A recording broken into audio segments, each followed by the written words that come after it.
What's up, chess friends? How are you guys doing? Hope everything is fine. This is Spanish Grandmaster Pepe Cuenca, and I welcome you to Games of the Week lecture.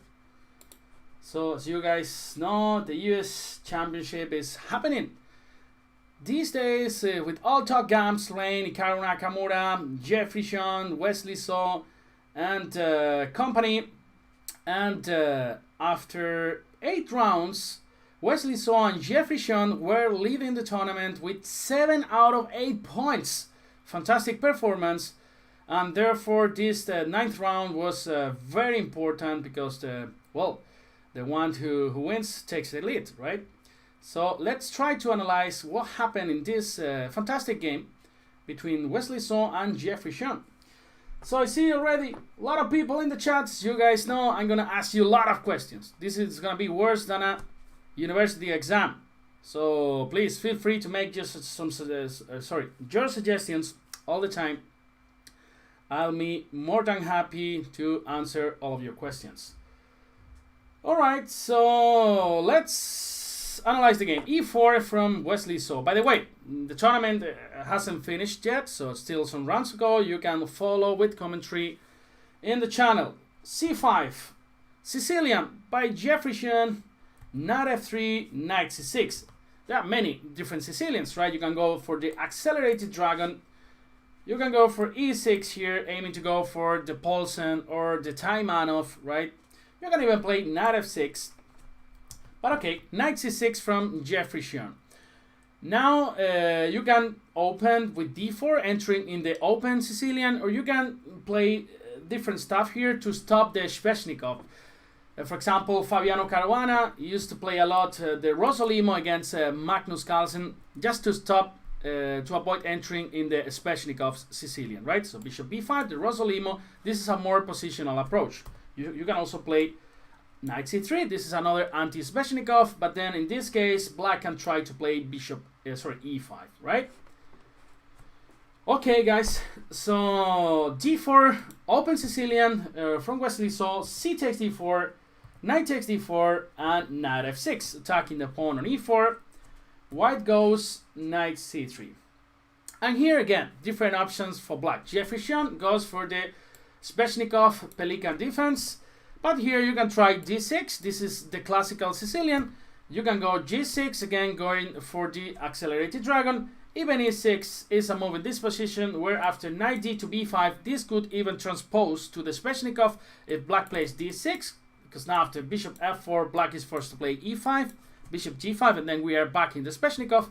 Or black can play, for example, bishop b4, and then this is a whole different story, right? a3, bishop takes c3, knight takes c3, and d5, and this is a whole different story. But okay, the Sveshnikov. One of the most aggressive openings for black against e4. Well, you could say at home, come on, Pepe, this e5, I don't understand. d5 becomes a very weak square. That's completely right. But then, as you're gonna see, this knight is gonna be misplaced in the middle game. In many occasions, this knight ends on a3, which is a pretty bad square for the knight, right?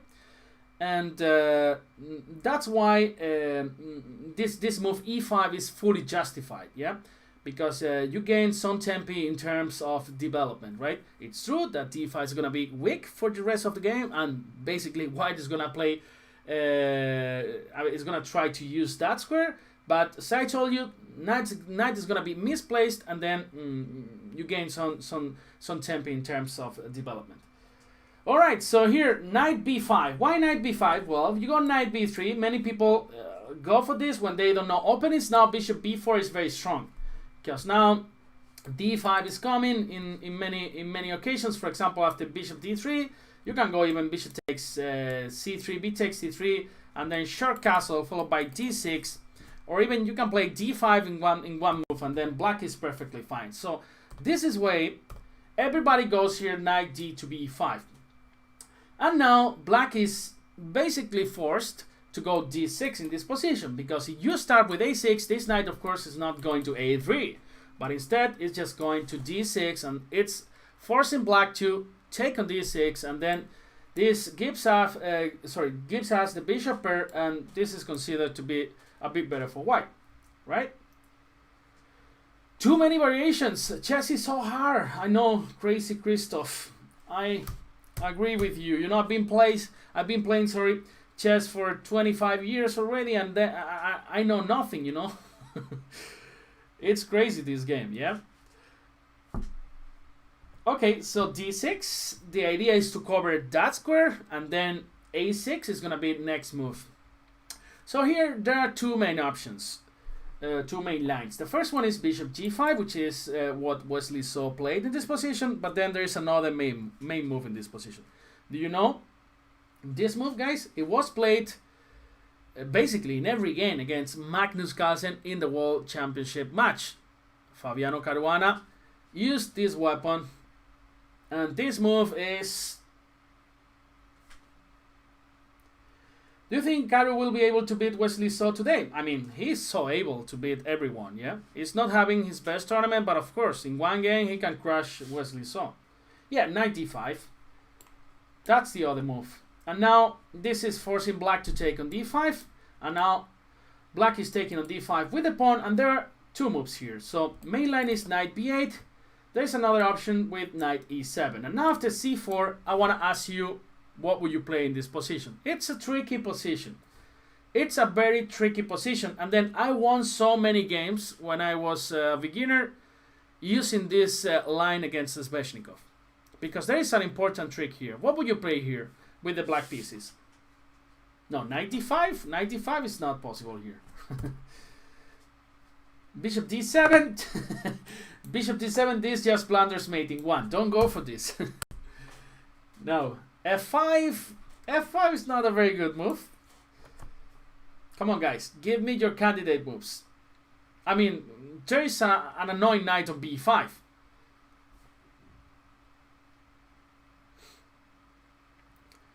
There is an annoying knight on b5. So, do you want to kick this knight from b5? Yeah, a6. Antonio is saying a6. Simeon is saying a6. You all guys fell for the trap. a6 is just losing. So the main moves here are knight f5 or knight g6. Both have been employed by Magnus Carlsen in the World Championship against Fabiano Caruana. a6 is a well-known trap because now queen a4 just wins. You cannot take on b5 because rook on a8 is hanging, and of course your threat is just to go knight d6 mate or knight c7 mate. For example, after queen d7, there is knight d6 or even knight c7, both wins. And then bishop d7, again, same trick, knight d6. So be careful, because probably a6 is the most natural move. Just play a6 thinking, okay, my opponent has to go back to c3, but actually he loses because of queen a4. So that's why you have to play, let's say, knight f5, and now queen a4 is not so strong because of bishop d7, and the key is that this d6 pawn is actually well protected from the bishop on f8 and the knight on f5. And then, of course, you want to continue with a6. This is still theory. White can go queen b4, but then this is a whole different story, okay? Very good. And, okay, this is another line, but Wesley So went for bishop g5. I mean, this is a very natural idea, right? We want to use the d5 square with the knight, so we just eliminate one defender of that square, which is the knight on f6. Here black plays a6, finally kicking this knight that has to go, is forced to go to a3, and this is why I was telling you the knight is misplaced. It's completely out of the game right now. Black can play here b5 or bishop e6. b5 is the most natural move, threatening this fork and b4. After bishop e6, now we are on time to bring this knight back to the action, because now black didn't play b5, so we just played knight c4, and then this knight is going to e3, controlling d5 very strongly. Okay, who's your bet in the candidates, Nepo or Ding or Fabi? Well, Ding didn't start very good, you know. Ding, I would say Ding hasn't got decent options to qualify for the World Championship match. But Nepo, Bachela Graf, even Fabi, yeah. Fabi is only 1 point behind, but as you guys know, the candidates was cancelled again till spring 2021, so we'll see what happens, yeah. It's very tough to plan any events right now. I'm gonna play a tournament tomorrow in Spain. It's a rapid tournament, and I know 100% that it will happen. Yeah, you never know, because the government says, you know, we close this region, we close that region, and then you cannot play more than 10 people in one room. So stuff like this, and then basically it's really tough to plan anything these days, right? With the pandemic. So we'll see what happens. So b5, and here there are two main lines. Of course, b4 is a threat, so we gotta move this knight from c3 sooner or later, yeah? So, knight d5 from Wesley So. The other option is bishop takes f6, g takes f6, of course, because now, after queen f6, now the knight comes with a tempo to d5, queen d8, and now there are interesting moves here, for example, c4, but even this sacrifice is very good. Bishop takes b5, and knight takes b5, and white is actually much better in this position. So, bishop f6, g takes f6, and then knight d5. I recommend you the move g3. Actually, I gave a lecture on this the other day in the Twitch channel of the St. Louis Chess Club. So I won so many games with this g3 line. I guarantee you, I mean, it will surprise your opponents. I played this line with g3 against people who played this Sveshnikov for 20 years, and then they didn't know about this line. And there are so many tricks. So if you have an hour, just go to the Twitch channel and check this line. I also have a video series about this in Chess24. So there's plenty of material. Alright, but in this game, after b5, knight d5, of course, it's a very natural move. And now bishop e7. Here, how would you take on f6? With the bishop or the knight? So you play bishop f6 or knight f6. I mean, it's clear that now black is just threatening to take on d5, so we have to exchange that piece on f6, right?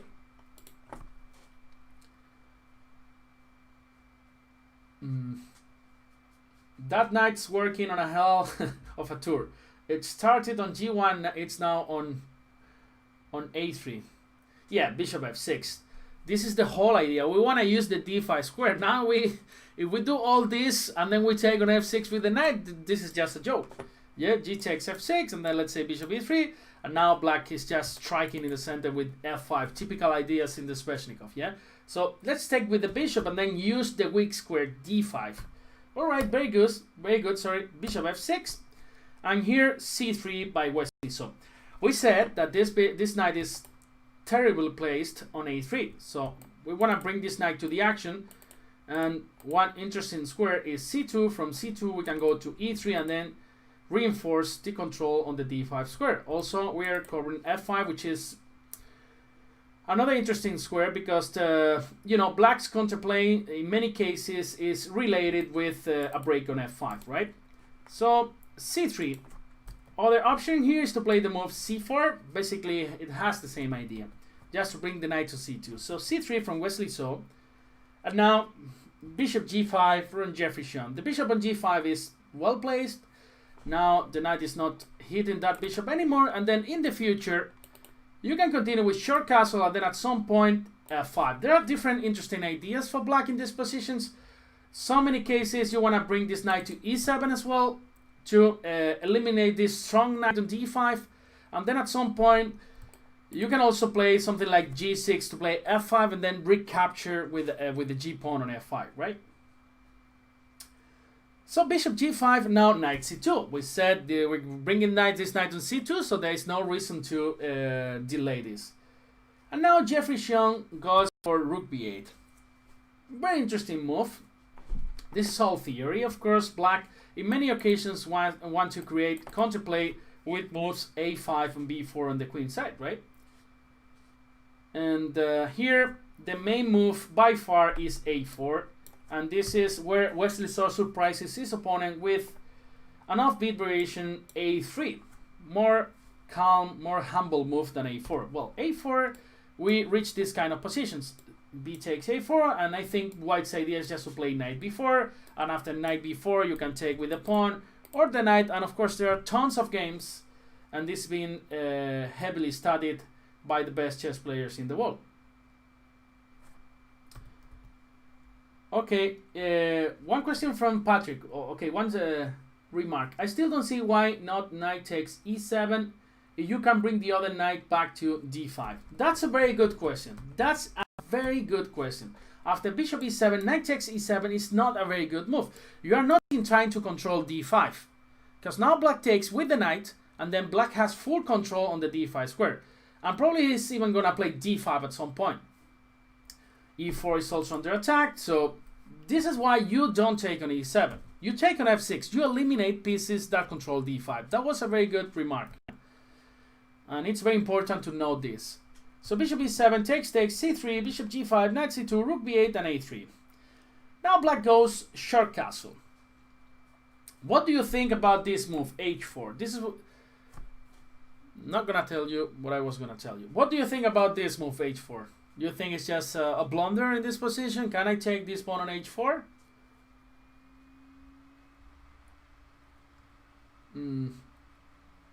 Will you watch the Queen's Gambit on Netflix? I mean, I just saw like every episode, sorry, but the last one. I just need the last one to finish. I've been enjoying a lot this series. How about you guys? I think it actually reflects like the real chess atmosphere in chess tournaments, yeah. And also this bohemian lifestyle of chess players, you know, like traveling all our lives, you know, staying in hotels, like kind of a messy life. But also the positions are extremely great. I mean, they did a great job. You don't see these typical mistakes that you normally see in chess movies, right? Like where h1 is black, right? For example. I saw some people criticizing this series, but I found it pretty nice actually. Well, you can take on h4, that's right, because of queen h5, and suddenly this h-file is open and h7 is under attack, so basically this just wins for white. So h4 is a very typical move in this kind of positions, and this is what Wesley So played. So that's why Jeffery Xiong decided to keep this bishop on h6. And now how do we continue? You wanna play extremely aggressively like Wesley So, then you should play what? How to win a winning position? Please suggest me something. I never can win after getting a huge advantage. Well, you know, this is training, like hours of training and playing. It's like any other field, any other subject. G4, that's great, guys. You're so strong today. G4, the main threat is just to go G5 and then trap the bishop. So here, there are three moves we can think of. The first one is G6. The second is F6. And the third one is, what is the third move here to take in account? Don't tell me G5, yeah? Don't tell me G5. G5 is just a terrible move, yeah? Bishop F4. This is a very typical theme. Because now, in many positions, you want to take on f4 that bishop, but then the e file is going to get open. For example, some bishop on b7 will be putting pressure on the e4 pawn, right?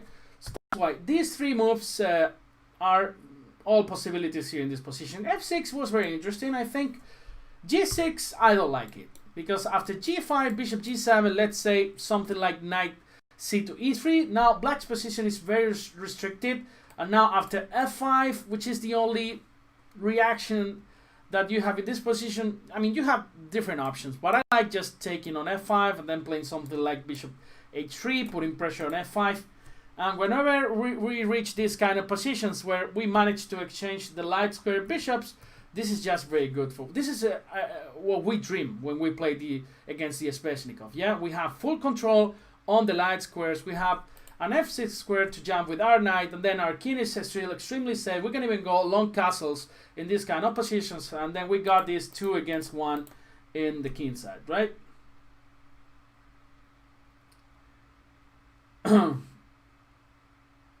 I think actually Garry Kasparov was giving advice, right, to this Netflix series. At least that is what I heard from somebody, but I'm not 100% sure. Okay, guys, so now g6, not a very good move. Instead, bishop f4 by Jeffery Xiong, a very common move in these positions. And now, how do we continue? We want to punish black for having this bishop here in f4. So let's try to increase the pressure against this bishop on f4. How do we achieve this? g5. Well, the g5 is a very aggressive move, and I guess, you know, black can continue with something like bishop e6, and then, or even moves like knight a5. Knight a5. Intend to go bishop b7. Yeah, g5 is very reasonable, but queen f3 probably is just threatening just to take a pawn immediately. Yeah, because now the bishop hasn't got a room, and then queen f3, I mean, looks extremely natural to me, right? The last final match against Borgov in the Queen's Gambit is based off a real game. I mean, I'm still not in the last episode, so let's not make any spoilers, yeah, for the people. So, would be nice, yeah, to analyze one of those games in the channel as well. So, Bet Harmon against Borgov. Okay, so White's idea is to take the bishop on f4, and basically Black cannot do anything. So, Black has to create some counterplay against these ideas. Well, I'm not so sure if White is threatening to win a pawn immediately, because after knight takes f4, there's always the idea of queen f6. So, there are many interesting moves in this position. I think I was considering, when I was analyzing this game over the board, I was considering rook e8 to increase pressure on the e file whenever white captures on f4. Rook e8 was one move that I was considering. Also a5, right? Because after a5, knight takes f4, e takes f4, queen takes f4, b4. I mean, white is a full pawn up, but black is fully developed, right, in this position. And then we're aiming to open the b file. The rook is perfectly placed on b8, aiming to go to b2 in different positions. And then we got the e5 square for the knight, where we put pressure on g4 as well. So I would say there is nice compensation for the sacrifice pawn in this position, right? And Agat Matter already did analysis on the final game. I can imagine, yeah. Okay, so yeah, a5 was definitely very interesting. And what else can we play here? Bishop e6. In the game, Jeffery Xiong went for bishop b7, which makes a lot of sense to me.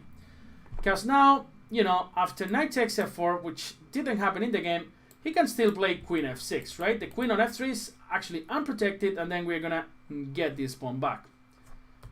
So this is why Wesley So didn't take on f4, but instead he went for g5, a move that the engines punish very hard. Let's see if you guys are able to see why g5 is, you know, dubious according to the engines. It's actually very difficult to spot this, and it's not a very common move for black in this position. So I'm gonna tell you the move that Jeffery Xiong did, so you don't think about this move anymore. It's rook e8, which makes sense. Again, now inviting white to take on f4, and then therefore opening the e file, so the rook on e8 is perfectly placed. Yeah. Aaron, you are so strong today. What did you eat? Some chocolate cookies or some sugar? Exactly. That's the move. Knight a5. Very strong move. Of course, black is threatening to take on d5, and if white takes on f4, then we just take on f4, queen takes f4, and now what do we play here?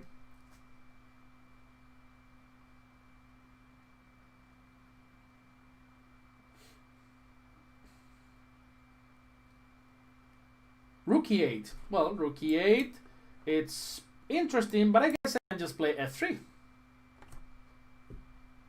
f3, I consolidate the position, and you go d5, just go long castle. And then white is winning. No, not f3. Forcing moves. Again, forcing moves, captures, checks, and threats. That's right, team. Bishop takes e4. And white can take on e4 because of rook e8. So, I mean, and actually this is winning because we're attacking the rook on h1, and then knight on c2. There's a fork, and white cannot do anything, right? So bishop e4, this is why knight a5 was so strong in this position. Let's say, for example, white goes something like short. Well, I cannot even go long castle in this position. It's just illegal, yeah. Rook d1, stuff like that, and then black can try to play f6, which is another idea, using the fact that the rook is in the same file as the queen, and then g takes, bishop d5, and this looks again very, very interesting for black with that f file open, the king stuck in the center. So probably black is a little bit better in this position. But instead, Jeffery went for rook e8. As I was telling you guys, this is a very natural move to the human eye, right? Because white is threatening to take on f4, and then we open the e file. It's always so easy to talk from outside, right? We always talk with the deepest respect to the players. I mean, we go to the real chessboard, and then we just blunder so many times. Nowadays, when we are just watching a tournament, we got the bar, right, the engine bar that is saying like, oh, bishop h6, this is a great move. Why didn't he play this? But you know, chess is very tough, you know, so we should always have the deepest respects for all the players. They are superstars.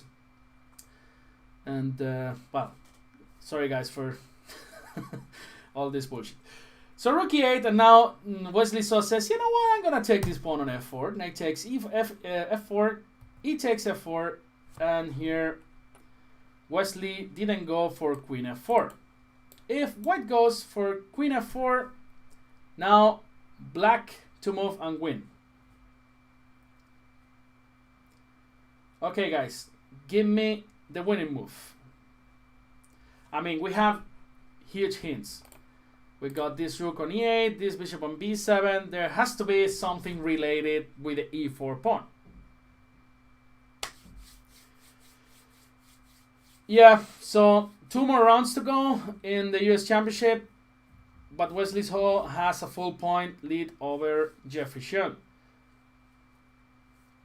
Knight a5. Well, with knight a5, again, I mean, you're not forcing white to do anything strange. Just play f3, and then you go long castle, and white is better. So we gotta be very careful here. That's right, knight b4, because with this move you're attacking the knight on c2. At first glance could look very stupid, because I mean, looks like we're just blundering the knight, but then there's rook e4, and then white loses the queen.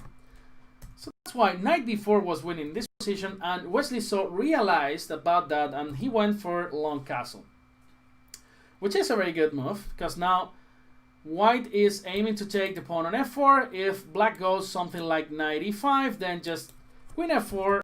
If black goes something like knight a5, sorry, white can just play bishop d3, or even a move like queen f4. This looks better for white, but bishop d3, just first we protect the e4 pawn, and white is a little bit better. Also, this position looks very nice for white. I think white's scheme is very safe, and we are playing bishop d3 next move, and then our structure is just much better. There is so much pressure against d6. Cool. Okay guys, so let's go back to the game. So Wesley So went for long castle, and here Jeffery Xiong managed to create fantastic counterplay. We said like knight a5 is not working, knight e5 is not working, so what should we play with the black pieces? Do you have any ideas?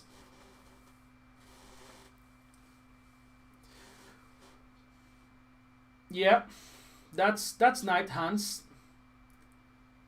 That's a very nice suggestion. You are playing like Jeffery Xiong.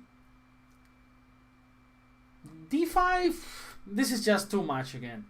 I think we can even take on f4, but or d5. It takes d5. This just looks like a pawn up for white, yeah. So next move is probably even bishop g2, covering d5. You go knight e7, bishop g2, and then you cannot even take back on d5. So this is just a losing move, right? So b4, this is the idea. Now let's try to understand all this craziness, right? Because I mean, this b4 could look very stupid for all of us, right? The idea is that after a takes b4, now black plays knight takes b4. Fantastic idea from Jeffery Xiong. Using, again, these tactics, the pawn on e4, the rook on h1, the queen on f3, and basically white is forced to take on b4, right? And the most natural move is again knight takes b4, because white doesn't want to open you know, the c file. So that's why knight takes b4 was played in this position, and then bishop e4 from Jeffery Xiong, attacking the queen on f3 and the rook on h1. So here we have two options. The first, the best move was queen h3, and after bishop h1, queen h1, white is better because the two pieces coordinate better than a rook, right? And then the king is kind of safe in this position.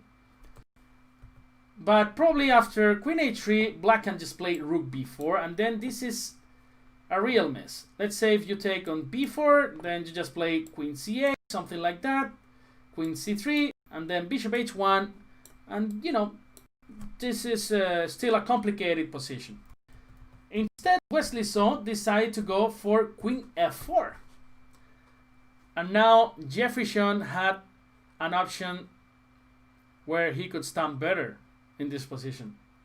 How do we play with the black pieces? This is a very tough move again. Would you take the rook on h1? Would you play a5? Would you take on b4? You have to remember that black is a piece down right now, so he has to get some material back at some point.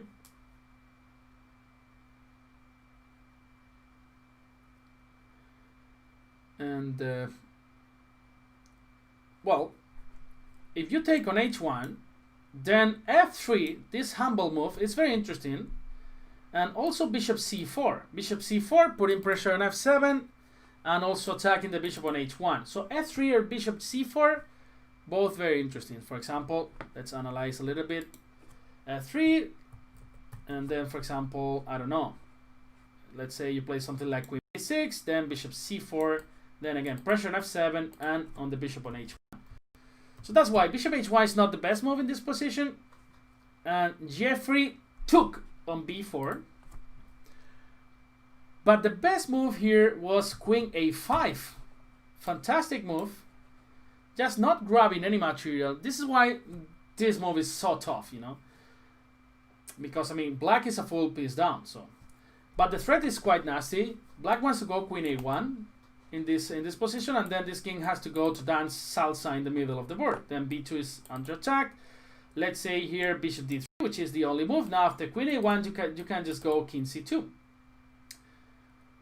I know this game is pretty complicated, so we'll try to go step by step, pretty slow, so we can understand everything. If you don't understand something, just ask me. Don't hesitate to ask. Yeah, please do this.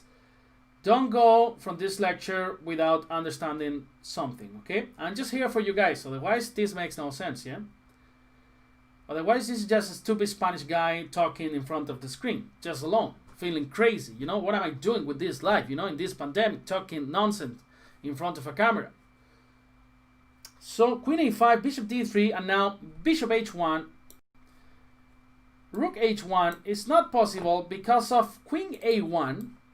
Bishop b1 only move, the rook is unprotected, and now this rook comes to finish the job. Rook e2. And basically after knight d3, the other rook is also attacking b2, and white has to resign.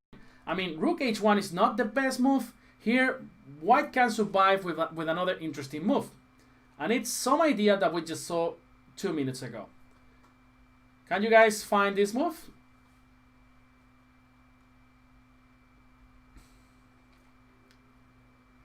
So the king is kind of safe right now. The queen on f4 is protecting b4, which is always interesting. Yeah, bishop c4 could be an option, but I think again, queen a1, now king c2, and then bishop e4, check. Troubles, queen e4, just queen d1, intermediate move, and then rook takes e4. So, I mean, we shouldn't let this bishop go back to the game. That's the idea behind this move, yeah, f3. That's right, Anthony Romero. Mark Anthony, we got Mark Anthony here in the chat. So, bishop g2, this is the point. And it looks like this bishop is trapped. So when I was analyzing this game, I was thinking, okay, queen g3, and then I just grabbed the bishop. But then there's an important point. Now the queen is not covering b4, and then rook b4 is a big baboom. c takes b4, and then queen a1. Now the point is that the c file is actually open. You go to c2, rook c8 winning. You go to d2, queen takes b2 is going to be checkmate pretty soon. I know, guys, this game is too complex. But this is what happens when two superstars play in the Sveshnikov. It's not as boring as the Berlin defense. This is the kind of chess that I really like, you know? All pieces hanging, you know, nobody knows what is really going on. So, Queen a5, we were analyzing this game. Bishop d3, bishop h1, and here we were saying f3, bishop e2, and it looks like after bishop c4 or even h5, white has some counterplay, and still the position is very complex. Because black is an exchange up, for sure is going to try to bring this bishop back to the game, but of course the white's king is safe. With this queen on f4 covering b4, and then, I mean, we have also some attacking possibilities on the king side, right? With a pawn march, or even this bishop targeting h7. So this is why queen e5 was a very interesting move. Instead, Jeffery went for rook takes b4. And now, again, this is another tough moment for us. What do we play here with the white pieces? Crazy position, right?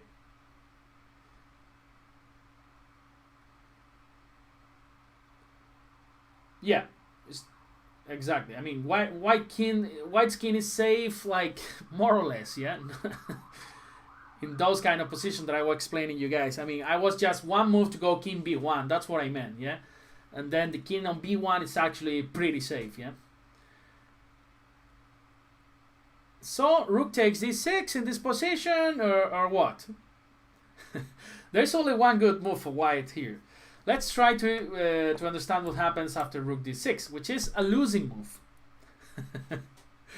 Crazy. Here, black plays queen b8. Attacking b2. You cannot go rook d2 back because the queen on f4 is hanging.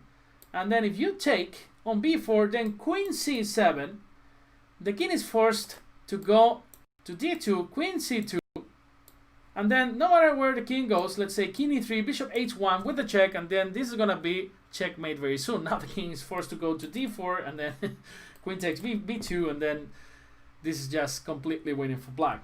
So no, rook d6 loses.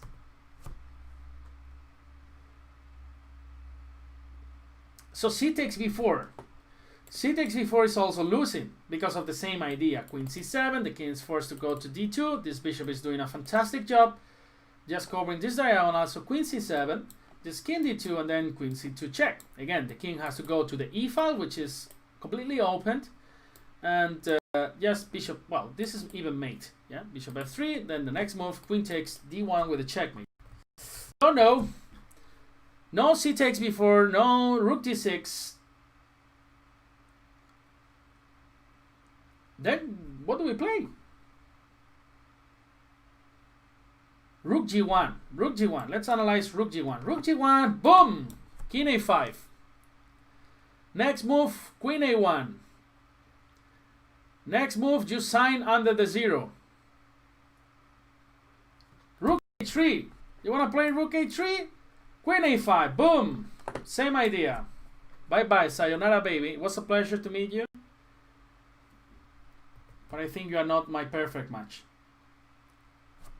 So queen takes e6, trying to trade queens. Boom. What do we play here? This is interesting, queen d6, but I think it's completely losing too. I think the move here could be, is this working? Rook a4? Rook a4 works, because now after queen d8, we just give this intermediate check with rook a1, king d2, and now rook d8 followed by rook takes e1. So queen d6, rook a4 winning. Beautiful. So no, yeah, that's right, Nene. That's right, Nene. Bishop d3. I mean, we realized that this diagonal was was our biggest problem, right? This bishop on e4. The king wants to go to b1. So this is what Wesley So played in this position, bishop d3, and now black took on h1. Bishop takes h1, and now queen takes b4. And then we reach this position, where still, it's extremely complicated, white structure is a little bit better, so every endgame black would be suffering, right? So here Wesley So, Jeffery Xiong went for bishop f3, attacking the rook, and now rook d2. He's not scared of rook e1 because I can just go to c2, and the king looks more or less safe on c2. There are no possible checks, right? Why are you ignoring bishop d3? Because first of all, I wanted to check the rest of lines, yeah? Yeah, I mean, I have opposite feelings in this position because the structure is much better for white, but white skin is a little bit more shaky than black skin, right? So this is why the engine says this position is around equal. It's a pretty unbalanced position, and basically everything can happen. So Mr. Jeffery Xiong went for d5 here, natural move, no more pressure on d6, and now, well, the other option was to go rook e1, king c2, and something like g6, and this was the favorite variation from the engine. But okay, he went d5, and now Wesley So said, you know what, I just don't care, just gonna grab this pawn on a6, and then you have to justify that d5, giving one free pawn. So Jeffery went for h6, finally getting some pressure for the king, the h7 square, so no more background problems. And here Wesley So said again, you know what, I'm gonna take this pawn on h6. And now Jeffery's idea was to play rook e4, attacking the queen, also attacking h4, so probably he's getting some material back really soon. And now queen c4 from Wesley So, which makes a lot of sense.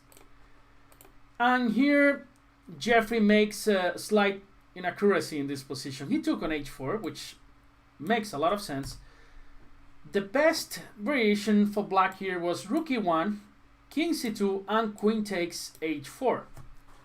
And now black has so many nasty threats. For example, if you take on g7, which could look natural to you because you have threatening actually made on f8, there's queen a4, and now it's white the one who loses in this position, because after b3 you got bishop e4 followed by queen a2 or queen a1 in case of king b2, and white resigns.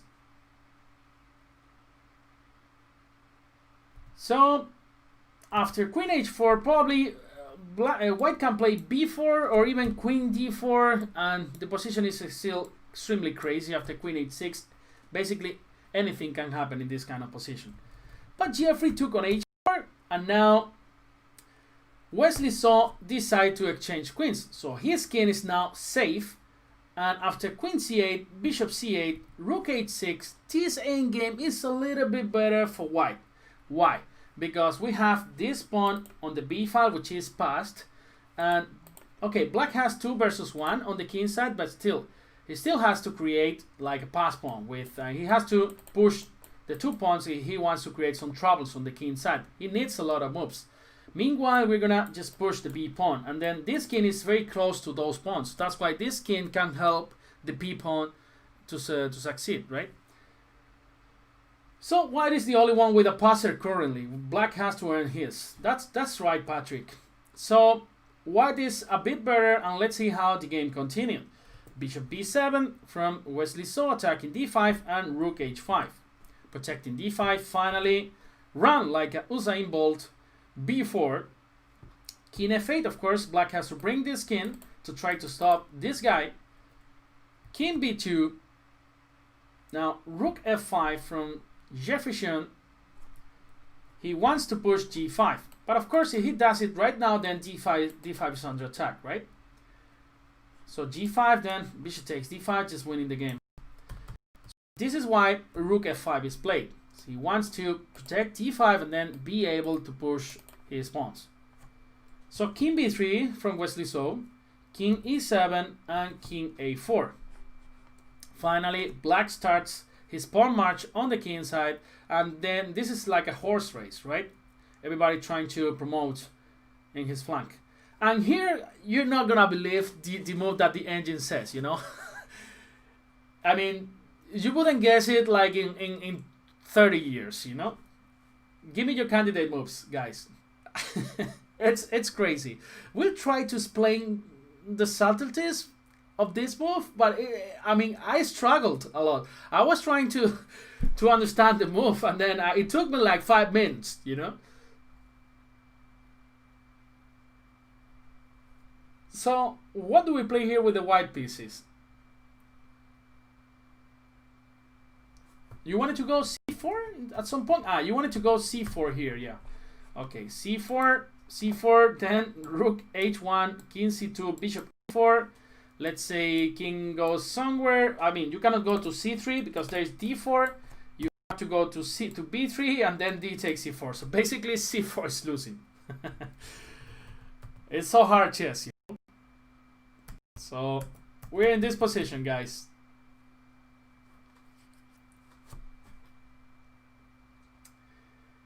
Bishop a8 is the endgame move. Bishop a8 is the endgame move. It's crazy. It's just crazy. Now, for example, if black goes g4, then we just go b5, and then black goes rook f4, king a5, and then the bishop is on the a file and not on the b file, so this pawn is faster. Because now in the game, white played b5 straight away, rook f4, king a5, and now king d6. So the bishop is kind of annoying this move. So the engine is saying, you know what, I prefer to have this bishop on a8 and then that pawn on g4. This favors white. Okay. As I told you, a very tough move to see. Now, according to the engine, black has a lot of options. Let's see what happens. So b6, rook c4, targeting c3, and rook d3, protecting Carlitos. So rook c5 check, king b4, rook c4. Of course, Jeffrey's happy with the draw right now. King b3. Now Wesley goes for the win. Rook f4, protecting the bishop on f3, and now c4. c4, putting pressure on d5. Right now, white wants to take this guy on d5, and now black goes for king c5. Because now if white takes on d5, then bishop takes d5, rook takes d5, king b6, and then this is a dead draw. You're gonna take on g5, and then black is taking on f2. So after king c5, white took on d5, and then black went for rook b4. Check, king c3, and now it's your turn. What will you play here with the black pieces? I mean, white's threat is pretty obvious. You want to go d6 and d7 and then just promote. So how do we stop this? We can't argue with the engine, that's right. Not these days. We could argue with the engine like 15 years ago. I remember when I used to use Fritz number 5 in my analysis, and then, you know, I was facing Paco Vallejo, Spanish number 1 in the Spanish National Championship like 4 or 5 years ago. And then I was working as an engineer, so I didn't have the time to really like train and analyze and stuff like that. So, so I was preparing with some analysis that I had from like 2005 or something. And, you know, Paco entered in my analysis, so I was so happy. I thought I have him. He's in my preparation. But then I just look at the position, I said, this is just completely rubbish, you know? I mean, I'm just completely lost. I was just following my preparation. And then, of course, I just go check with Stockfish, and Stockfish is just like saying like all these lines from Fritz number 5 are completely rubbish. So, you know, this happens. We could argue with the engines like some years ago, not anymore. Every app in your cell phone can beat Magnus Carlsen easily. So here, rook takes b6, Tim Morgan is saying probably the most natural move, which is not the best one. The best move here was to play bishop e2, for example. And now some crazy lines arise. For example, d6, bishop takes d3, d7, rook d4, bishop d5, rook takes d5, b7, king c6, and king takes d7, and the engine says this is around equal. Okay, crazy, right? And of course, I mean, this was not so easy to see. So rook 6, that's of that Jeffery Xiong plays. And now black is in trouble. How?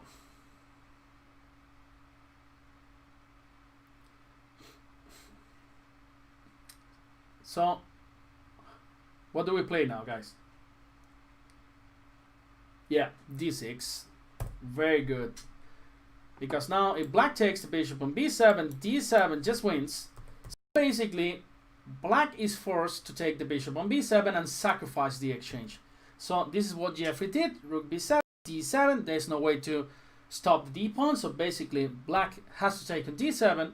And now rook takes d7. And then we reach this endgame where black has some options. But now you gotta decide between bishop d5 and f5. What do you play? You gotta protect f7, right? Also f6 is an option, but let's just first think in those two moves. f5 and bishop d5.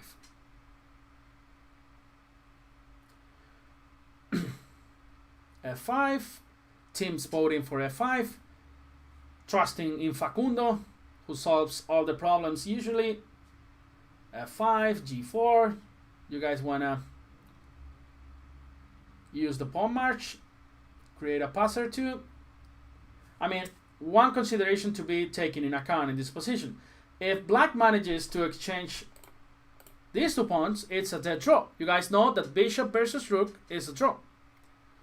You just have to go to this corner and then move the bishop to g8 from h7 to g8, yeah? This is the best defensive technique. But this is not so trivial. And the best move here to resist is bishop d5. It's not that easy now. You want to play bishop e6. If the rook goes away, you bring the king closer to the pawns. And then, I mean, it's going to be tough for white to proceed. But in the game, black went for f5, which is a losing mistake in this position. Because now black just goes king d3, and then bishop e4 check, king e3, g4. Now the king is completely cut. This would be a different story if the king is on e6, because you're protecting f5. But now white's plan is very simple. What's the plan to win the game, guys? Do you see it? Well, we got 400 people here on YouTube. This is quite nice.